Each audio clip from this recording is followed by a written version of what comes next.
അനന്തകൃഷ്ണൻ കൂടി നമുക്കൊപ്പം വിവരങ്ങളുമായി ചേരുന്നുണ്ട്. അനന്തൻ, ഇക്കഴിഞ്ഞ ലോക്സഭാ തെരഞ്ഞെടുപ്പിൽ മിന്നുന്ന പ്രകടനം രാജീവ് ചന്ദ്രശേഖർ തിരുവനന്തപുരത്ത് കാഴ്ചവെച്ചു എന്ന കാര്യത്തിൽ ഒരു സംശയവുമില്ല. ഇപ്പോൾ ഒരു പുതിയ അധ്യക്ഷൻ വരുമ്പോൾ ഒരു തെരഞ്ഞെടുപ്പ് വർഷത്തിലേക്ക് നമ്മൾ ചുവടുവെക്കുകയാണ്. ആ സമയത്ത് എല്ലാ വിഭാഗങ്ങളെയും ചേർത്ത് പിടിക്കാൻ കഴിയുന്ന ഒരു നേതാവ്, അതുമാത്രമല്ല പുതുതലമുറയെ സ്വാധീനിക്കാൻ കഴിയുന്ന ഒരു നേതാവ്, അതാണോ രാജീവ് ചന്ദ്രശേഖറിലേക്ക് കേന്ദ്ര നേതൃത്വത്തെ ആകർഷിച്ച ഘടകം? ആര്യ, പുതിയൊരു മുഖത്തെ ബി.ജെ.പി.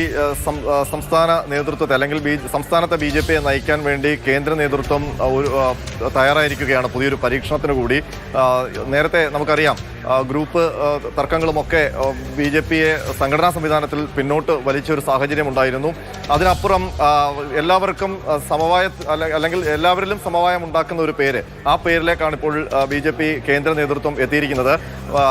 നേരത്തെ തന്നെ ഇതുമായി ബന്ധപ്പെട്ട് സംസ്ഥാന പ്രസിഡന്റ് സ്ഥാനത്തേക്ക് പരിഗണിക്കാൻ വേണ്ടി ഒട്ടേറെ പേരുകൾ സജീവമായ ചർച്ചയിൽ ഉയർന്നു വന്നിരുന്നു. അവസാനം അതൊരു 3 പേരിലേക്ക് ചുരുങ്ങുകയും ചെയ്തിരുന്നു. ദീർഘകാലം ബി.ജെ.പിക്കൊപ്പം വിവിധ തലങ്ങളിൽ നേതൃത്വം വഹിച്ച എം.ടി. രമേശ്, ബി.ജെ.പിയുടെ ശക്തിയായ വനിതാമുഖമായ ശോഭാ സുരേന്ദ്രൻ, അതിനൊപ്പം തന്നെ ദേശീയ തലത്തിലടക്കം വളരെ സ്വാധീനശേഷിയുള്ള രാജീവ് ചന്ദ്രശേഖർ, ഈ 3 പേരുകളാണ് സജീവമായി ചർച്ചയിലുണ്ടായിരുന്നത്. കഴിഞ്ഞ ദിവസങ്ങളിൽ രാജീവ് ചന്ദ്രശേഖർ തന്നെയാകും സംസ്ഥാന പ്രസിഡന്റ് എന്നുള്ള സൂചനകൾ പുറത്തു വന്നിരുന്നു. അവസാന നിമിഷം വരെ അക്കാര്യത്തിൽ ഒരു പ്രധാനപ്പെട്ട ഒരു കാര്യം, ഈ രാജീവ് ചന്ദ്രശേഖർ നേരത്തെ ലോക്സഭാ തെരഞ്ഞെടുപ്പിന് ശേഷം കേരളത്തിൽ സജീവമാവുന്നു. മാസത്തിൽ 4-5 തവണയൊക്കെ അദ്ദേഹം കേരളത്തിലേക്ക് വരുന്നു. അപ്പോൾ കേരളത്തിലൊരു സാന്നിധ്യം അദ്ദേഹത്തിന്റെ ഉണ്ടായിരുന്നു.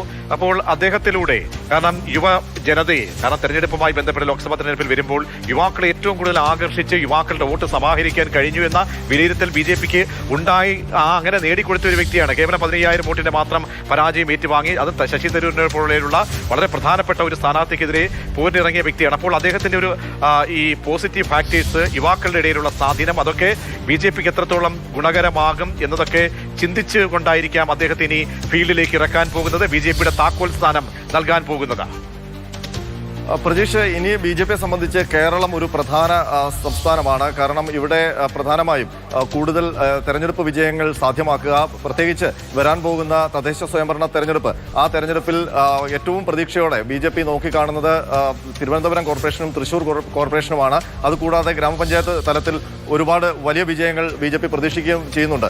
അപ്പോൾ ആ നിലയിൽ പാർട്ടിയെ, സംഘടനാ സംവിധാനത്തെ ശക്തമായ കെട്ടുറപ്പോടെ മുന്നോട്ട് കൊണ്ടുപോകണം എന്നുള്ളൊരു വിലയിരുത്തലാണ് കേന്ദ്ര നേതൃത്വത്തിനുള്ളത്. അതിന് സാധ്യമാകുന്ന ഒരു വ്യക്തി, ആ വ്യക്തി സംബന്ധിച്ചുള്ള ആലോചനകളിൽ ഒടുവിൽ കേന്ദ്ര നേതൃത്വം എത്തിയിരിക്കുന്നത് രാജീവ് ചന്ദ്രശേഖർ എന്നുള്ള പേരിലാണ്. രാജീവ് ചന്ദ്രശേഖരനെ സംബന്ധിച്ച് കേന്ദ്ര നേതൃത്വം കാണുന്ന കുറേ പോസിറ്റീവ് വശങ്ങളുണ്ട്. അത് പുതിയ തലമുറയെ കൂടി ആകർഷിക്കാൻ ശേഷിയുള്ള വ്യക്തി മാത്രമല്ല, ദേശീയ നേതൃത്വവുമായി കൃത്യമായ ആശയവിനിമയം. മാതൃഭൂമി ന്യൂസ് ആണ് പുതിയ ബി.ജെ.പി. സംസ്ഥാന അധ്യക്ഷൻ ആരാണെന്നുള്ള വിവരം പ്രേക്ഷകരിലേക്ക് ഔദ്യോഗികമായി നാളെയുള്ള പ്രഖ്യാപനമുള്ളെങ്കിൽ ഇപ്പോൾ കോർ കമ്മിറ്റി യോഗത്തിൽ ആദ്യമായിട്ട് ഒരു പക്ഷേ എന്തായാലും പേര് പറഞ്ഞിരിക്കണം. അതിനുശേഷമായിരിക്കും ഒറ്റ പേരിലേക്ക് എത്തും. ആ പേര് കേന്ദ്രീകരിച്ചായിരിക്കും മുന്നോട്ടുള്ള പോക്ക്. പ്രശാന്ത് കൃഷ്ണ ബ്രേക്ക് ചെയ്ത ഫസ്റ്റ് ടോൺ മാതൃഭൂമി ന്യൂസ് എന്നുകൂടി എടുത്ത് പറഞ്ഞുകൊണ്ട് പ്രശാന്തിലേക്ക്.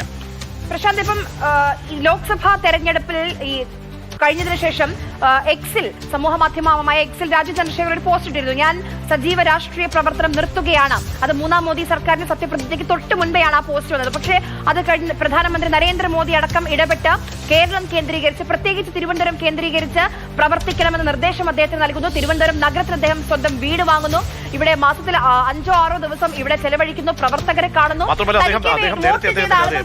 ആളുകളെ കാണും, അവർക്കൊപ്പം ഉണ്ടാകുമെന്ന് ഉറപ്പ് നൽകുന്നു. പാർലമെന്ററിയനായിട്ട് നിന്ന സമയത്തൊക്കെ തന്നെ നൈപുണ്യ വികസന സംരംഭമായിട്ട് ഇലക്ട്രോണിക്സ് ആൻഡ് ഇൻഫർമേഷന്റെ ആ സമയത്ത് അദ്ദേഹം പ്രധാനപ്പെട്ട ഒരു കേന്ദ്ര സഹമന്ത്രി സ്ഥാനം വഹിക്കുന്ന സമയത്ത്, പിന്നീട് കർണാടകത്തിലുള്ള രാജ്യസഭ അംഗമായിരുന്ന സമയത്തും, പിന്നീട് അദ്ദേഹം കേരളത്തിലെ എൻ.ഡി.യുടെ വൈസ് ചെയർമാനായിട്ട് നിൽക്കുമ്പോഴൊക്കെ തന്നെ അദ്ദേഹത്തിന്റെ ഒരു ഫോക്കസ് കേരളത്തിലേക്ക് ഉണ്ടായിരുന്നത് വളരെ പ്രധാനപ്പെട്ടതായിരുന്നു. തീർച്ചയായും ഇപ്പം തെരഞ്ഞെടുപ്പ് വരുമ്പോൾ ശശി തരൂർ ഇനി ഒരു പക്ഷേ മത്സരിച്ചേക്കില്ല എന്ന അഭ്യൂഹങ്ങളുണ്ട്. അങ്ങനെയാണെങ്കിൽ തിരുവനന്തപുരം പാർലമെന്റ് സീറ്റുണ്ട്, തിരുവനന്തപുരം കോർപ്പറേഷൻ ബി.ജെ.പി കണ്ടുവെക്കുന്നതാണ്. അങ്ങനെ കുറെ കാര്യങ്ങളുണ്ട് പ്രശാന്ത്.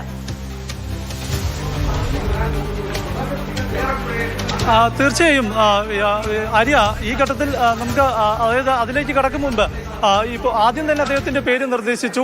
BJP-യിലെ ഒരു കീഴ്വഴക്കം അനുസരിച്ച് ഒറ്റ പേരിൽ മാത്രം നിൽക്കുന്നതാണ് കീഴ്വഴക്കം. ആ ഒരാൾ മാത്രം നോമിനേഷൻ നൽകുന്ന രീതിയിലേക്ക് പോകും. അങ്ങനെ വരുമ്പോൾ സംസ്ഥാന അധ്യക്ഷ സ്ഥാനത്തേക്ക് രാജീവ് ചന്ദ്രശേഖരന്റെ പേര് നിർദ്ദേശിച്ചു എന്ന കൃത്യമായ വിവരമാണ് നമുക്ക് BJP കോർ കമ്മിറ്റിയിൽ നിന്ന് ലഭിക്കുന്നത്. അതിന്റെ അടിസ്ഥാനത്തിൽ മുന്നോട്ട് പോവുകയാണെങ്കിൽ രാജീവ് ചന്ദ്രശേഖർ തന്നെ BJP-യുടെ സംസ്ഥാന അധ്യക്ഷനാകുന്നതിന് വേണ്ടിയുള്ള നോമിനേഷൻ ഇന്ന് ഉച്ചയ്ക്ക് 2 മണിക്ക് കൊടുക്കും. ആര്യ പറഞ്ഞ വിഷയത്തിലേക്ക് വരാം. രാജീവ് ചന്ദ്രശേഖരന്റെ സാധ്യതകൾ. രാജീവ് ചന്ദ്രശേഖർ എന്തുകൊണ്ട് രാജീവ് ചന്ദ്രശേഖരനെ കേന്ദ്ര നേതൃത്വം മുന്നോട്ട് വയ്ക്കുന്നു എന്നതിന് ഒരു പ്രധാനപ്പെട്ട കാരണം പുതിയ കാലഘട്ടത്തിൽ കേരളത്തിലെ BJP നേതൃത്വം എന്നത് 2 ഗ്രൂപ്പുകളിലായി നിലനിൽക്കുന്നു. അപ്പോൾ അതിനപ്പുറത്തേക്ക് ഗ്രൂപ്പിന് അതീതമായുള്ള ഒരു അടിയൊഴുക്ക്, ഒരു അണ്ടർ കറണ്ട് കേരള BJP-യിലുണ്ട്.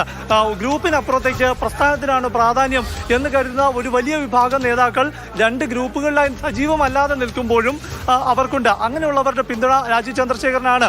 കഴിഞ്ഞ ദിവസങ്ങളിലെല്ലാം തന്നെ രാജീവ് ചന്ദ്രശേഖരന്റെ പേര് സജീവമായി പരിഗണിക്കുന്നു എന്ന വിവരം പുറത്തു വന്നതിന്റെ തന്നെ കാരണം അതാണ്.